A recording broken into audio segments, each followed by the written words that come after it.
Juice எல்லாருக்கும் வணக்கங்க. வாழைத்தண்டு ஜூஸ் நம்ம எடுக்கிறதுனால நம்மளுக்கு வந்து இந்த கிட்னி ஸ்டோன் ரிலேட்டடான ப்ராப்ளம்ஸ்லாம் சரியாகுன்றது நிறைய பேருக்கு தெரியும். ஆனால் அதையும் தாண்டி அதில் இன்னும் நிறைய மருத்துவ குணங்கள் இருக்குன்றது சில பேருக்கு தெரியாது. ஸோ அதுதான் இன்றைக்கி நம்ம பதிவில் பார்க்க போகிறோம்.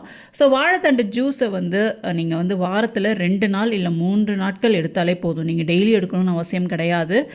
கிட்னி ஸ்டோன் உள்ளவங்க டெய்லி எடுக்கலாம், அது சரியாகிற வரைக்கும். மற்றபடி நார்மலாக இருக்கிறவங்க, ஹெல்த்தியாக இருக்கிறவங்க வாரத்தில் 2 நாட்கள் 3 நாட்கள் வந்து தாராளமாக எடுக்கலாம்.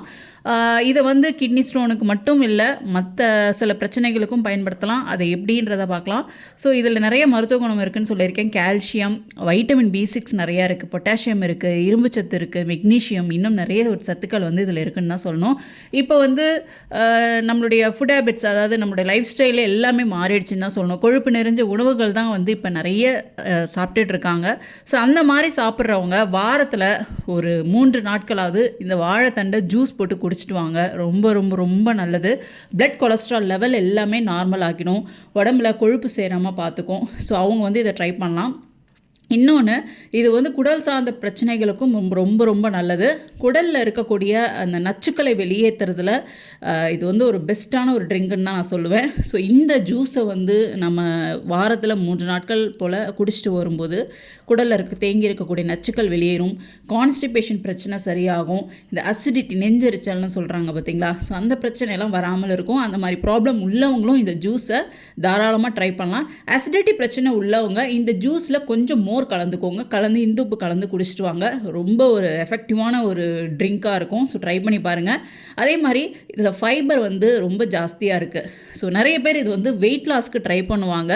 ஸோ இது வந்து நிஜமாகவே வந்து வெயிட் லாஸ்க்கு ரொம்ப ரொம்ப நல்லது. ஏன்னா இதில் ஃபைபர் கண்டென்ட் அதிகமாக இருக்குது. இந்த ஜூஸை நீங்கள் குடிக்கும்போது ரொம்ப நேரத்துக்கு உங்களுக்கு அந்த பசிங்கிற உணர்வு இல்லாமல் பார்த்துக்கும்.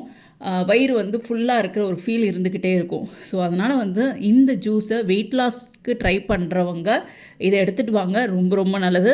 இதில் வைட்டமின் B6ம் பொட்டாசியமும் அதிகமாக இருக்குதுன்னு சொல்லியிருக்கேன். ஸோ அதனால் இது என்ன பண்ணும் அப்படின்னா, நம்ம ரத்தத்தில் வந்து சோடியமோட லெவலை வந்து நார்மல்லே மெயின்டைன் பண்ணிட்டு வரும்.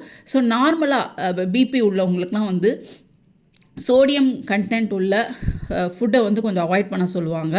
ஸோ ஏன்னா அது சாப்பிடும்போது பிளட் ப்ரெஷர் இன்னும் அதிகமாகும். ஸோ அதனால தான் உப்பையுமே வந்து சீ சால்ட் எல்லாமே கொஞ்சம் குறைச்சிக்க சொல்லுவாங்க. ஏன்னா அதில் சோடியம் வந்து கொஞ்சம் அதிகமாக இருக்கும்.